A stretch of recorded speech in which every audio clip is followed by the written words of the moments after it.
Salam jumpa kembali para sahabat insani yang dikasihi Tuhan Yesus.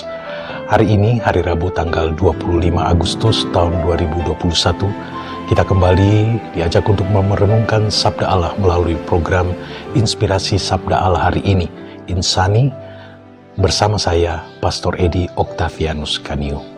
Mari kita mengawali permenungan kita dengan doa. Dalam nama Bapa dan Putra dan Roh Kudus, amin. Allah Bapa yang Maha Kasih dalam surga, saat ini kami datang kembali ke hadirat-Mu untuk mensyukuri rahmat yang senantiasa Kau berikan kepada kami.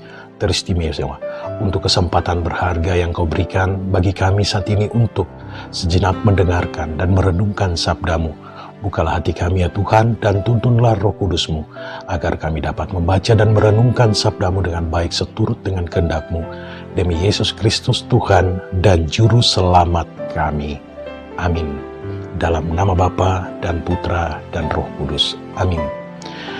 Marilah kita membaca Injil Matius pasal 23 ayat 27 sampai dengan 32. Celakalah kamu, hai ahli-ahli Taurat dan orang-orang Farisi. Hai kamu, orang-orang munafik, sebab kamu sama seperti kuburan yang dilabur putih, yang sebelah luarnya memang bersih tampaknya, tetapi yang sebelah dalamnya penuh tulang belulang dan pelbagai jenis kotoran.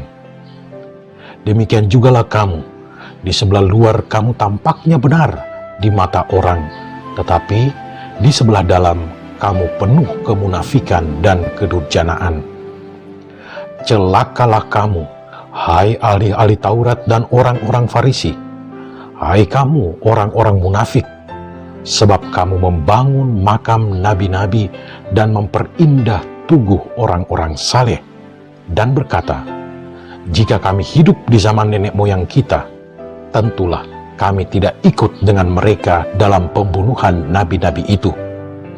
Tetapi dengan demikian kamu bersaksi terhadap diri kamu sendiri bahwa kamu adalah keturunan pembunuh nabi-nabi itu. Jadi penuhilah juga takaran nenek moyangmu. Demikianlah Injil Tuhan. Saudara-saudari, sahabat insani yang dikasihi oleh Tuhan, lontaran kritikan, kecaman yang disampaikan oleh Tuhan kita Yesus Kristus kepada orang-orang Farisi dan para ahli Taurat seringkali kita dengarkan dalam bacaan-bacaan kitab suci, khususnya di dalam Injil. Hari ini kita masih melanjutkan tentang kecaman Yesus Kristus dalam sabda celaka yang diucapkannya kepada orang-orang Farisi dan para ahli Taurat. Tentu saja dalam Injil hari ini secara khusus kecaman yang disampaikan oleh Tuhan kita Yesus Kristus, yaitu kecaman terhadap kemunafikan mereka yang justru merintangi orang lain untuk melaksanakan kebaikan, serta merintangi orang-orang yang mau percaya kepada Tuhan untuk memperoleh keselamatan.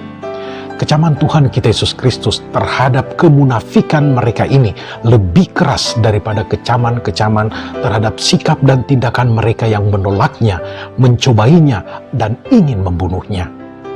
Hal ini disebabkan karena kemunafikan itu adalah hal yang sungguh berbahaya, sebuah sikap yang sangat membahayakan.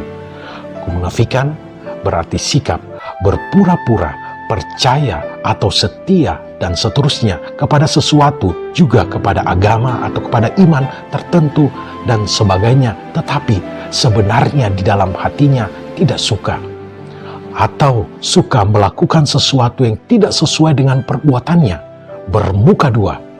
Di dalam kemunafikan selalu ada kepura-puraan, tipu muslihat, dan kelicikan. Dengan demikian, kemunafikan merupakan sikap yang menghambat atau menghalangi orang lain untuk melihat dan menemukan kebaikan-kebaikan dari Allah, sehingga kesulitan bagi mereka untuk dapat melakukan kebaikan-kebaikan itu sendiri. Orang munafik hanya mempunyai penampakan yang luarnya saja nampak baik, tetapi di dalamnya penuh dengan kebusukan, seperti yang disampaikan oleh Tuhan kita Yesus Kristus terhadap orang-orang Farisi dan para ahli Taurat.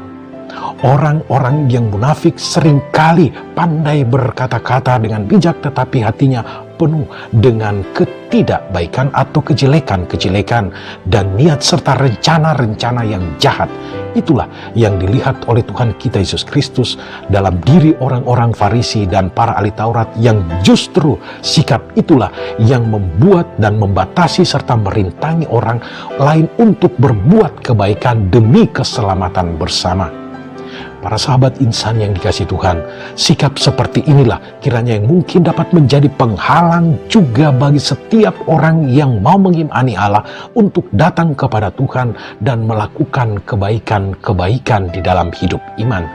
Sikap ini tentu saja dapat membuat orang mudah untuk tergoda, berpikir berbuat apa saja di dalam kehidupan sehari-hari atau di dalam kehidupan iman untuk menutupi niat-niat atau hal-hal jahat yang sebenarnya ada di dalam diri mereka.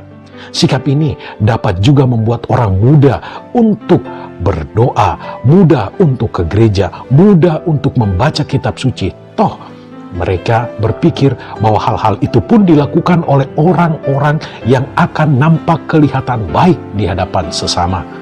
Para sahabat insani yang dikasihi oleh Tuhan kita Yesus Kristus, tentu saja hal ini merupakan sebuah bentuk kewaspadaan bagi kita sebagai orang beriman untuk menghindari sikap-sikap seperti itu. Karena hal inilah yang akan menghalangi kita untuk dapat melihat kebaikan-kebaikan Allah, memasukkannya dan menghayatinya di dalam hati kita, sehingga dapat terpancar keluar lewat sikap dan tindakan-tindakan kebaikan yang kita lakukan untuk Allah dan juga untuk sesama demi keselamatan kita. Para sahabat insani yang dikasihi Tuhan, untuk itulah marilah kita bersama-sama berjuang dalam kehidupan iman kita untuk menghindari sikap munafik ini dan berupaya selalu dan senantiasa untuk menggantinya dengan sikap yang tulus, rendah hati, untuk dapat merasakan serta mengalami kebaikan-kebaikan Allah dan melihatnya sebagai sebuah anugerah yang diberikan Tuhan karena kemurahannya kepada kita, sehingga hal itu pun akan selalu mendorong kita untuk melakukan kebaikan-kebaikan seturut dengan kehendak Allah demi keselamatan kita. Roh Kudus membantu kita. Amin. Dalam nama Bapa dan Putra dan Roh Kudus. Amin. Terima kasih ya Tuhan untuk rahmat-Mu yang telah Engkau berikan kepada kami. Buatlah hati dan iman kami senantiasa jujur dan tulus terhadap Engkau, sehingga kami pun semakin dapat menghayati kemurahan kasih-Mu dan kami wujudkan dalam kehidupan kami sehari-hari dengan selalu melakukan kebaikan-kebaikan seturut dengan kehendak-Mu sendiri.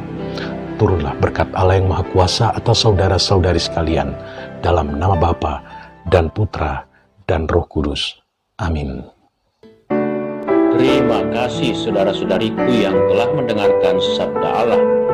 Saya Pastor Marcel Lotandung mengucapkan berlimpah terima kasih kepada Pastor Edi Octavianus Kaniu. Semoga pastor bersama dengan segenap umat di paroki senantiasa diberkati Tuhan dalam setiap aktivitas dan pelayanannya. Amin.